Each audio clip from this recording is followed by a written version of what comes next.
Hey guys, Alex here, big fan of Baby Driver here, and I've met another big fan of Baby Driver, I think. His name is JR. How's it going? Pretty good. Glad to be here. Glad to be here.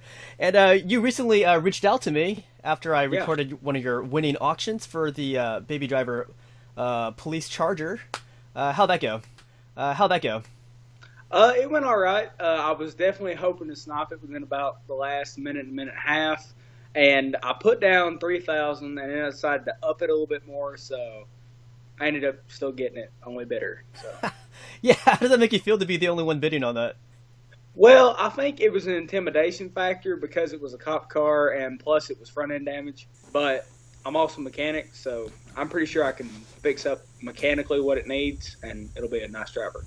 Very sweet. So, have you have seen Baby Driver? I'm assuming.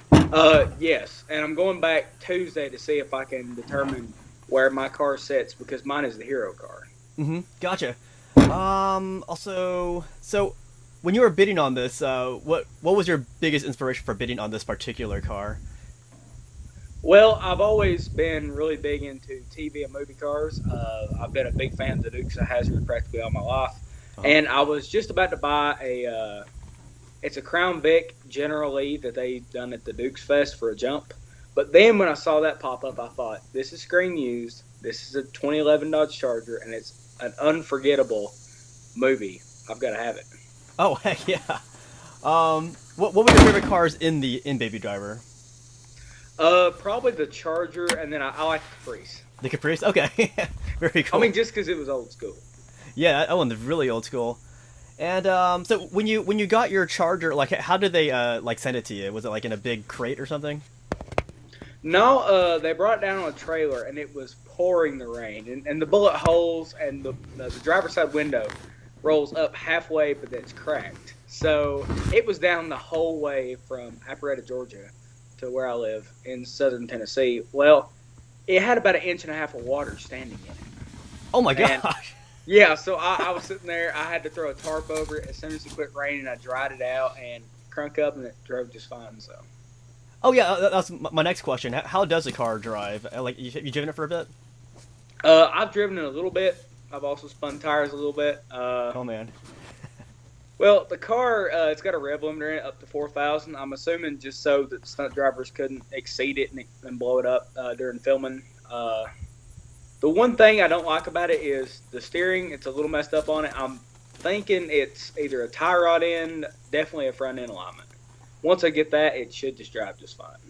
Gotcha. Are you planning to keep the car as it is, or are you gonna change the appearance of it? Because right now it's a cop car. Is that?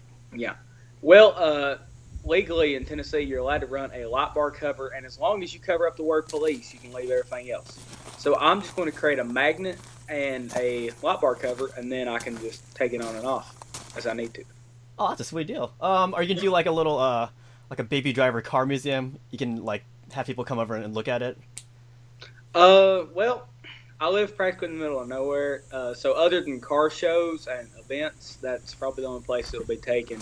But I know I'm going to get stopped at gas stations. Oh man. And the back seat of the police car, does it really operate as a actual police car? Yes, it is an actual police car. I accidentally locked myself in the car. How'd you get I out? had to phone. I had to phone my mom, and she had to come over and unlock the car. No, that was not fun. Oh man. And now, I think you told me earlier in the correspondence that it came with some extra goodies. Yeah, I've got a mason jar full of stuff. Just from filming, I have little extra ECUs, some clips, a bunch of zip ties.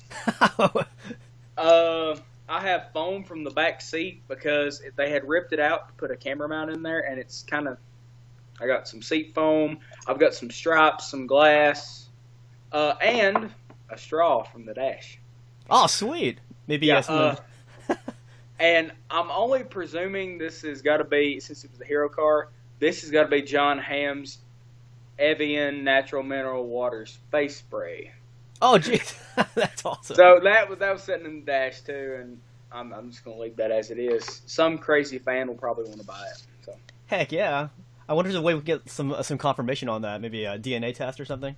I guess it's got some strange looking red on the back, and I don't know if that's fake simulated blood or what that is. I'm not really sure. That is freaking sweet. Yeah. What else about the car can you tell us about? Like anything that we haven't seen that was in the eBay listing? Well, what they didn't tell you was the front subframe is heavily modified. It's got this quarter-inch fixed steel plate that runs throughout the whole front of it, and that's what kept the car safe. The way they run the car, according to my knowledge, is mine is car. This is coming to the dash. I don't know if you can see this or not. This is car number 9, the Hero Angry Driver Charger. They call it the Angry Driver Charger. I'm not sure why. Post elevator, pre pillar.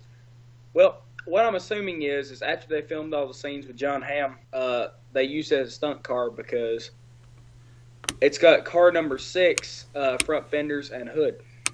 So I'm thinking they might have done 2 takes on the elevator scene. Wow, that's pretty crazy. Yeah. Yeah, what we're saying, sir.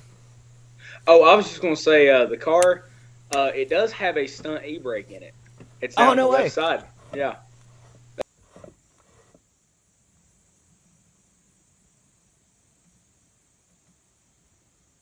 Does the police intercom work on there, or is there even one in there?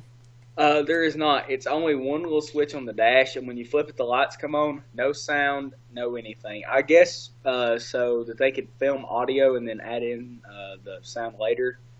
It was probably a filming thing they done for it. Oh, that's true. That's true.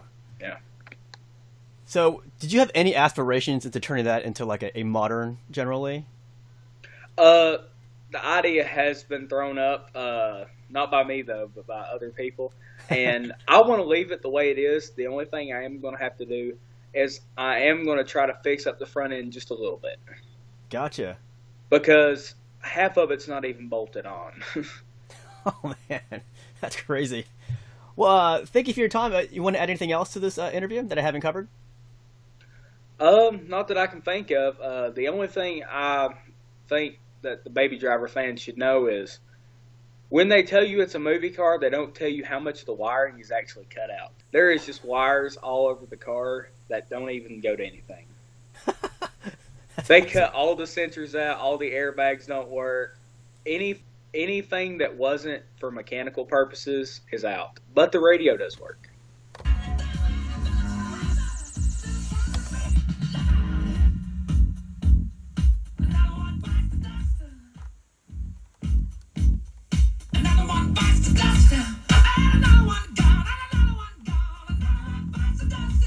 All right, guys, we have with us Ronnie Matthew, and I interviewed him quite a while ago about his Baby Driver Subaru, and he worked as a car mechanic on the movie. How's it going? I'm doing all right, man. How are you doing? Doing pretty well. So we're gonna jump right into this, and we have Ronnie Matthew with us. Always an honor. And I've sent him pictures of this recent Baby Driver car auction for one of the police chargers. And I want to get his assessment on what that car was used for in the movie, if he can recollect it. Yeah, so looking through the pictures and looking through some of the paperwork on the car, there seems to be some conflict on whether that car is actually car number 6 or car number 9. But the description on the paper that suggested it was car number 9 tells us that this car is a car that crashed. If you remember the elevator scene where Jon Hamm drives his Charger into a service elevator while Baby's jumping over the entire car. This car is after that segment, but before a segment that was actually cut out of the movie, and it's called the Pilaster scene. So the way it would have worked in chronological order is as the events occurred, is Jon Hamm crashes into the service elevator, Baby jumps over the car, gets into the Mercedes, and starts to drive away in reverse, which you do see in the movie. However, there is a segment where Jon Hamm chases the Mercedes. The Mercedes busts through a chain link fence and does this awesome J-turn. It's like a 180. It goes from backwards to forwards, and then he drifts a little out of the way. And Jon Hamm's car goes right past Baby's car and into a cement pilaster. It's pretty much a cement support beam for the parking deck, and it destroys the car. So again, this car, we're thinking, is before that scene, but after the elevator. So they had a little bit of problems, I imagine, justifying Jon Hamm's car crashing into a cement pillar, and then the car has to keep going. Because like the other thing on top of that, after the car crashes, it stalls and it just sits there, and then Baby drifts in circles around Jon Hamm's car, kind of awesome. just like to mock him, which was a really cool looking shot. Really hard to pull off because that Mercedes is super hard to drift. We did do a little bit of work on the mechanic end. That was BJ Fisher being awesome. He figured out some stuff, and then I have some friends over at there's a Mercedes tuning service down in Florida that works really well with figuring out how to bypass some of their systems, and the rest was just Jeremy Fry's skills. As I said in the previous video, he's just a really talented stunt driver, and he found the feel and the groove for being able to drift that car without problem. So yeah, this Charger in question didn't crash into that beam yet, but in the video you'll notice that there's steel reinforcement right behind the front bumper. And that was more than likely because the car was driven into the elevator shaft. Like, that was probably practical effect. I wasn't on set that day. We had another team of mechanics there. But that's probably where that happened. And that's probably the cleanest one that you would get out of that, since it was properly reinforced. Obviously, airbags disabled. And there wasn't much to crunch the car, not like a cement support pillar. You know what I mean? Oh yeah. Oh, Yeah. truly. So just to clarify, do you think this this particular Charger, was seen on screen for a good amount of time?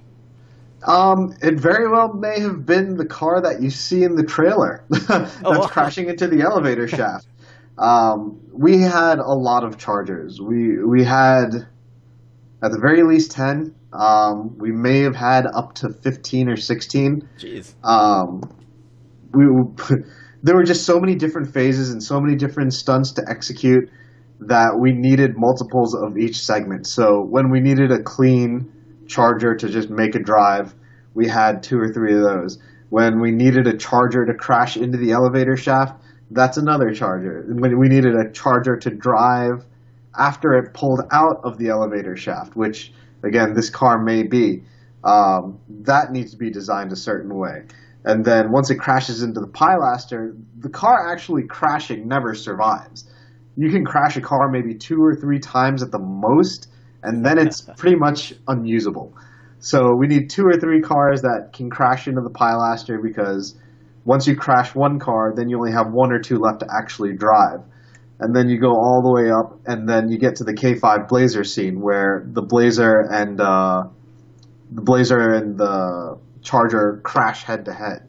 So you need a completely different set of cars for that, because when they crash head on, I mean, we destroyed some cars crashing into each other. Like, that was absolutely insane. That was one of the biggest crashes I've ever seen in my life. It was great. So there's that scene. And then after that, where the 2 cars lock and they start pushing each other back and forth, we had 2 Chargers specially built to lock into the K5 Blazer. Because if you just crash, I mean, the cars bounce off each other. They don't crash and stay, and they're really not supposed to just keep driving. If you do any of those kinds of crashes in real life, the car will give up.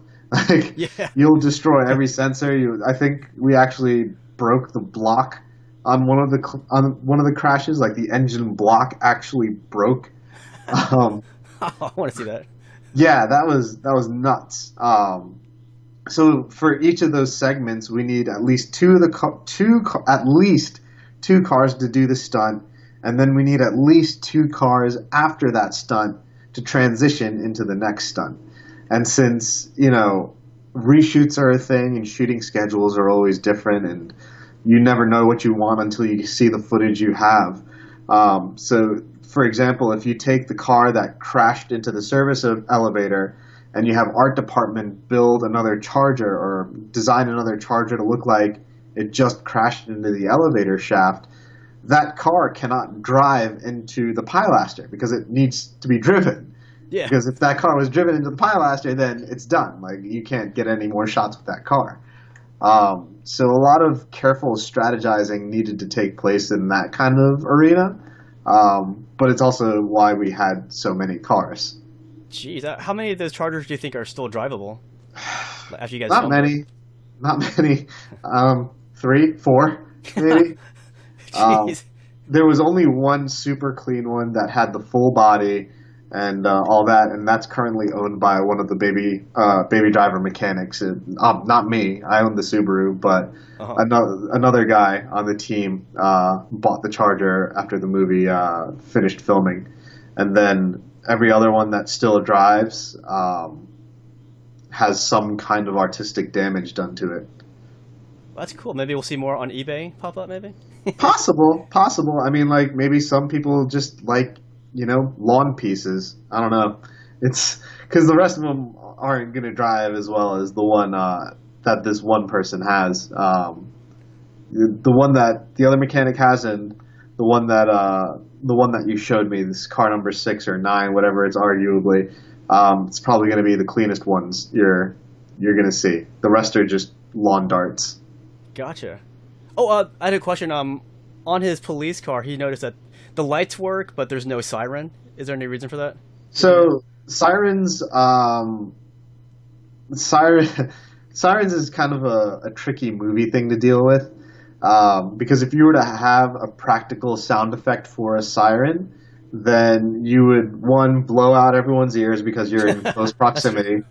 2, sound reverberates, so it bounces all over the place. So when you're trying to capture it with your microphone, especially in a parking deck or something like that, the sound just goes so all over the place that it's never clean. So we never install a siren to begin with. Lights is all we need, and then sound department has what they call Foley sound. It's just inserts of whatever sound effect they want, and they can insert that in post. Amazing stuff. That's good information. Well, I can't think of anything else to ask. You've been very thorough in your answers. Unless there's something else you want to add to this? No, congratulations to whoever owns that Charger. You found the one that doesn't die, or the one that won't die. Yeah, seriously. Thank you for, hitting me up for the interview. I very much appreciate that. It's always cool to talk with you and good to talk with you and share the experiences that I had on set. And yeah, that's it, man. Amazing. And always an honor to talk to you, my friend. Hopefully I'll see you again in the future.